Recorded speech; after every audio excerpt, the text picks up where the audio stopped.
Hello दोस्तों, आज के इस वीडियो में हम कक्षा 10वीं के गणित के अध्याय 1 का प्रश्नावली 1.3 का क्वेश्चन नंबर 3 सॉल्व करने वाले हैं। इसके पिछले वीडियो में हमने इसका क्वेश्चन नंबर 1, क्वेश्चन नंबर 2 दोनों सॉल्व करा दिया था। दोनों का लिंक नीचे डिस्क्रिप्शन पे है, आप जाके देख सकते हैं। चलिए आज का वीडियो शुरू करते हैं और क्वेश्चन नंबर 3 को सॉल्व करते हैं। तो यहाँ पास ये क्वेश्चन नंबर 3 है कि सिद्ध कीजिए कि निम्नलिखित संख्याएं अपरिमेय संख्याएं। इसका मतलब ये तीनों क्वेश्चन को हमें प्रूव करना है कि ये जो तीनों संख्याएं हैं वो क्या है, एक अपरिमेय संख्या है। तो यहाँ पास हम एक एक करके तीनों को प्रूव करेंगे। तो यहाँ पास हम सबसे पहले पहला क्वेश्चन ले लेते हैं और हल करते हैं और समझते हैं। तो यहाँ पास हमारा पहला है 1/√2। इसे प्रूव करना है कि ये एक अपरिमेय संख्या है। तो इसे हम कॉन्ट्राडिक्शन मेथड से सबसे पहले एक परिमेय संख्या मान लेंगे। तो चलिए यहाँ पास हम सबसे पहले मान लेते हैं, क्या मान लेते हैं, माना 1/√2 एक परिमेय संख्या है, परिमेय संख्या है। अब यहाँ पास जब 1/√2 एक परिमेय संख्या है तो इसे हम P/Q के रूप में लिख सकते हैं। अब जब इसे हम P/Q के रूप में लिख सकते हैं तो इसके सिंपलेस्ट फॉर्म में भी लिख सकते हैं। सिंपलेस्ट फॉर्म का मतलब मान लीजिए हमारा P/Q 15/25 है। अब दोनों का हम अभाज्य गुणनखंड निकालेंगे तो इसका होगा 3 × 5, इसका होगा 5 × 5। अब इन दोनों में कॉमन क्या है, जो भी कॉमन होगा उसे हम कैंसिल कर देंगे और जो भी बचा कॉमन कैंसिल करने के बाद वो हमारा उसका सिंपलेस्ट फॉर्म होगा, जो कि हमारा सहभाज्य कहलाएगा, है ना। तो यानी कि अब इसका एक के अलावा कोई भी उभयनिष्ठ गुणनखंड नहीं है ना। तो इसी तरह 1/√2 का भी सिंपलेस्ट फॉर्म होगा। तो मान लेते हैं कि इसका a/b है जो कि सिंपलेस्ट फॉर्म है, जहां a और b क्या है, सहभाज्य है। तो यहां पास आपको लिखना पड़ेगा कि 1/√2 का परिमेय संख्या जो कि सिंपलेस्ट फॉर्म में है वो है a/b। यहां आपको मेंशन करना पड़ेगा जहां a और b सहभाज्य हैं, ठीक है, ये आपको मेंशन करना पड़ेगा। अब यहां पास हम क्या करेंगे, इसे गौर से देखेंगे और कुछ रीअरेंजमेंट करेंगे। कैसा रीअरेंजमेंट, देखिए ये क्या है, 1/√2 है और इज इक्वल टू क्या है, a/b। अब यहां पास इसके अपॉन में 1 है ना, 2 के। तो यहां पास हम क्या करेंगे, √2/1 कर देंगे, ठीक है, यानी कि अंश को हर में बदल देंगे और हर को अंश में बदल देंगे। तो यानी कि हम जब √2/1 कर देंगे इसे, ठीक है, तो ये इधर भी क्या हो जाएगा, b/a हो जाएगा। यानी कि हमें दोनों तरफ बैलेंस बना के चलना पड़ेगा। एक कुछ भी अगर इधर करेंगे तो इधर भी होगा, है ना। तो यहाँ पास देखिए, अब यहाँ पास देखिए क्या, जो b है और a है वो हमारा क्या है, पूर्णांक है। और जब ये हमारा पूर्णांक है तो इसका मतलब ये जो हमारा b और a है वो क्या है, परिमेय संख्या है। अब जब ये हमारा परिमेय संख्या है तो जो इसके इक्वल में होगा वो भी क्या होगा, एक परिमेय संख्या होगा। इसका मतलब क्या है कि √2 भी एक परिमेय संख्या है। लेकिन हमारे इस बात का विरोधाभास हो रहा है, फिर हमारा वो बात गलत हो जा रहा है जो हमने प्रूफ किया था कि √2 एक अपरिमेय संख्या है। हमने प्रूफ किया था ना कि √2 एक अपरिमेय संख्या है, वो बात यहाँ पास गलत हो रहा है। क्यों गलत हो रहा है, देखिए क्योंकि ये b/a है जो कि पूर्णांक है, और जब ये पूर्णांक है तो ये भी पूर्णांक होगा, और ये जब पूर्णांक होगा तो परिमेय संख्या भी होगा, है ना। लेकिन ऐसा यहाँ पास नहीं है। अब ये ऐसा क्यों हो रहा है, क्योंकि हमने यहाँ पास जो माना था वो गलत मान लिया था कि ये एक परिमेय संख्या है। सो यही चीज हमारा कॉन्ट्रोडिक्शन कहलाता है। यहाँ पास हम कॉन्ट्रोडिक्ट हो गए, यानी विरोधाभास हो गया हमारी कही गई बातों का, है ना। तो यहाँ पास जो चीज अभी हम आपको समझाए हैं वही चीज आपको लिख देना है। क्या लिखना है, देखिए हम यहाँ पास लिख लेते हैं और समझाते हैं आपको। अब यहाँ देखिए जो चीज हमने आपको समझाया था वही चीज यहाँ लिख दिया। क्या लिखा है, देखिए कि a और b पूर्णांक है, ठीक है, हमने आपको यही बताया था। इसलिए a/b एक परिमेय संख्या है, ठीक है, ये भी बताया था।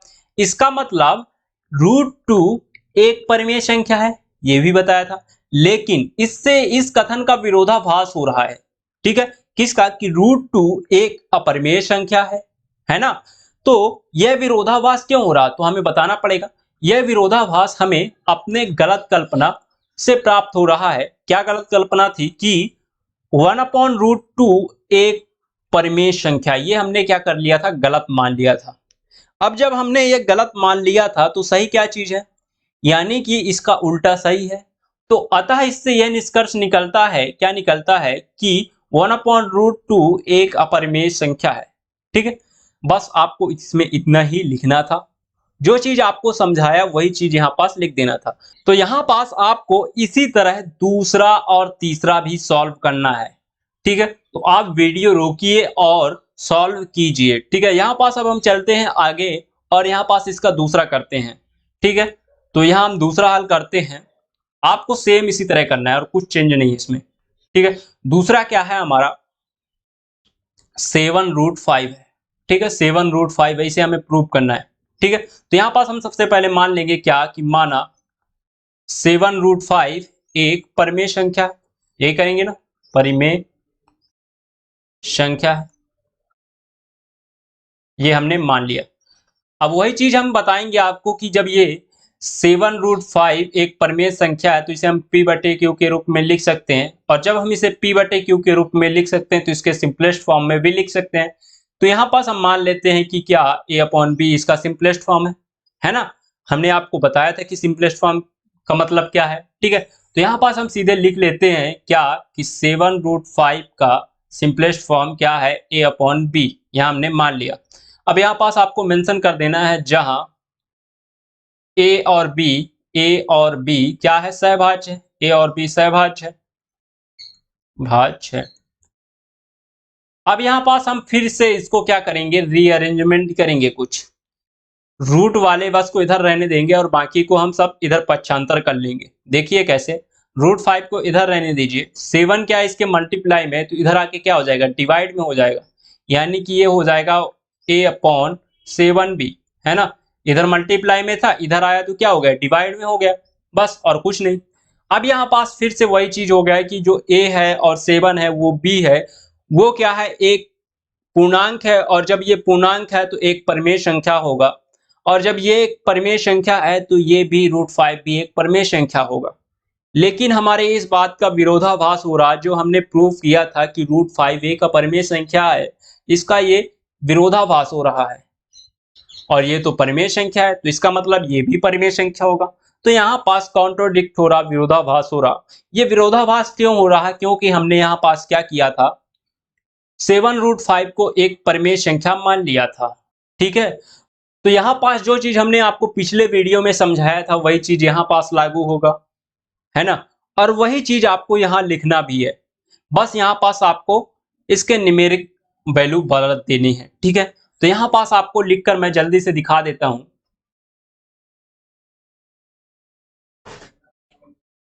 अब यहाँ पास देखिए, जो चीज हमने आपको समझाया वही चीज यहाँ पास शब्दों में लिख दिया। क्या लिखा है, देखिए यहाँ a, b और 7 पूर्णांक है। ठीक है, अब जब ये पूर्णांक है तो a/7b क्या होगा, एक परिमेय संख्या होगा। इसका मतलब क्या हुआ कि √5 भी एक परिमेय संख्या होगा, है ना। लेकिन इससे इस कथन का विरोधाभास हो रहा है। किस कथन का, कि √5 एक अपरिमेय संख्या है। अब हमने इसके क्वेश्चन 1 में प्रूव किया था कि जो √5 है वो एक क्या है, एक अपरिमेय संख्या है। तो इसका विरोधाभास हो रहा, और यहाँ पास हम देखने से पता चल रहा है कि √5 एक परिमेय संख्या है। तो ये विरोधाभास क्यों हो रहा है, तो ये विरोधाभास हमें अपनी गलत कल्पना के द्वारा हो रहा है ना। क्या गलत कल्पना थी, कि 7√5 एक परिमेय संख्या है, ये गलत कल्पना थी। ठीक है, तो इसका निष्कर्ष क्या निकलता है, देखो कि 7√5 जब एक परिमेय संख्या नहीं है तो क्या है, एक अपरिमेय संख्या है। इसका निष्कर्ष यह निकलता है। ठीक है, तो इसी तरह आपको इसका अगला क्वेश्चन करना है, क्वेश्चन 3। ठीक है, तो आई होप आपको ये समझ में आ गया होगा। अगर समझ में नहीं आया तो एक बार कमेंट सेक्शन में जरूर जाके बताएं। ठीक है, तो यहाँ पास इस वीडियो को रोककर आप नोट डाउन कर लीजिए जितने भी चीज ब्लैक से लिखा है। ठीक है, यहाँ पास रेड वाला चीज आपको नहीं लिखना है। ठीक है, चलिए अब इसका हम अगला क्वेश्चन करते हैं। तो अगला क्वेश्चन यहाँ पास इसका क्या है, इसका है 6 + √2। ठीक है, तो यहाँ पास इसी तरह आपको रीअरेंजमेंट करके करना है। ठीक है, तो चलिए यहाँ पास हल करते हैं और समझते हैं क्या है 6 प्लस रूट 2, सॉरी, तो ये 6 प्लस रूट 2, ठीक है। तो यहां पास हम क्या करेंगे, सबसे पहले तो मान लेंगे, क्या मानेंगे, माना 6 प्लस रूट 2 एक परिमेय संख्या है, एक परिमेय संख्या है। वही जब हम परिमेय संख्या मान लेंगे 6 प्लस रूट 2 को, तो हम क्या कर सकते हैं, इसे p बटे क्यू के रूप में लिख सकते हैं। जब p बटे क्यू के रूप में लिख सकते हैं तो इसके सिंपलेस्ट फॉर्म में भी लिख सकते हैं। यानी इसका सिंपलेस्ट फॉर्म यहाँ पास हम मान लेते हैं डायरेक्टली अब कि a अपॉन बी है, ठीक है। आपको यहाँ मेंशन कर देना है जहां a और b सहभाज्य है, सहभाज्य है, ठीक है, ये मेंशन कर दिया हमने। अब यहाँ पास देखिए फिर से हम इसको कुछ रीअरेंजमेंट करेंगे, रूट वाला अकेला इधर कर देंगे और बिना रूट के सब इधर कर देंगे, ठीक है। तो देखिए यहाँ रूट 2 है तो रूट 2 को रहने दीजिए। अब यहाँ पास इधर क्या है, a अपॉन बी, और ये जो प्लस 6 था तो हम इस प्लस 6 को इधर ले आएंगे तो इधर क्या हो जाएगा, -6 हो जाएगा, है ना। 6 जो है वो धनात्मक है तो इधर आके क्या हो जाएगा, ऋणात्मक हो जाएगा, पक्षांतर कर लेंगे, ठीक है। तो ये हो गया हमारा रीअरेंजमेंट। अब यहाँ पास वही चीज हो गई कि a b और 6 क्या है, एक पूर्णांक है तो एक परिमेय संख्या होगा, और जब ये एक परिमेय संख्या होगा तो रूट 2 भी क्या होगा, परिमेय संख्या होगा। और यहाँ पास फिर इस बात का विरोधाभास हो जाएगा जो हमने प्रूव किया था कि रूट 2 एक अपरिमेय संख्या है, तो यहाँ पास फिर ये चीज गलत हो जाएगा, जो हमने माना था कि वो क्या है, गलत है ना। तो जब हमने गलत माना था जो चीज, तो फिर सही चीज क्या है, यानी जो चीज पहले से दिया था वो क्या है, सही, वही चीज आपको लिखना है, बस यहाँ पास न्यूमेरिक वैल्यू बदल जाएंगे, ठीक है। तो यहाँ पास हम फिर से जल्दी से लिख देते हैं, ठीक है। अब यहाँ पास फिर देखिए जो चीज हमने आपको समझाया वही चीज यहाँ पास शब्दों में लिख दिया, क्या लिखा है, AB6 एक पूर्णांक है, और जब ये पूर्णांक है तो a अपॉन बी -6 एक परिमेय संख्या है। अब जब ये एक परिमेय संख्या है तो इसके इक्वल में होगा, तो इसका मतलब कि जो इसके इक्वल में है रूट 2 वो भी क्या होगा, एक परिमेय संख्या होगा, है ना। तो यहाँ पास लेकिन इससे इस कथन का विरोधाभास हो रहा है, किस कथन का, कि रूट 2 एक अपरिमेय संख्या है, ठीक है। तो अतः यह विरोधाभास हमें अपने गलत कल्पना से प्राप्त हो रहा। गलत कल्पना क्या थी कि 6 प्लस रूट 2 एक परिमेय संख्या, ये हमने मान लिया था, है ना। अतः यह इससे निष्कर्ष निकलता है, क्या निकलता है, कि 6 प्लस रूट 2 एक अपरिमेय संख्या है। जब परिमेय नहीं है तो फिर क्या है, परिमेय है ना। तो यही था इसमें। इसी तरह आपको सभी क्वेश्चन इस तरह के सॉल्व करने हैं, जितने भी क्वेश्चन है इसी तरह आपको रीअरेंजमेंट करना है। अगर आपको ये भी समझ में नहीं आया तो आप इसका प्रश्नावली 1.3 का क्वेश्चन नंबर 2 जरूर जाके देखें, उसमें सब कुछ डिटेल से बताया है कि क्या क्या क्यों होता है, ठीक है। तो आप उसे देख लेंगे तो आपको सब क्लियर हो जाएगा, ठीक है। आई होप आपको वीडियो पसंद आई होगी, तो वीडियो को लाइक कर दें, अगर चैनल पे नए हो तो चैनल को सब्सक्राइब कर दें। इसके पीडीएफ नोट्स के लिए हमारा टेलीग्राम ग्रुप ज्वाइन कर सकते हैं, लिंक नीचे डिस्क्रिप्शन पे है। मिलते हैं अगले वीडियो पर, तब तक के लिए बाय बाय।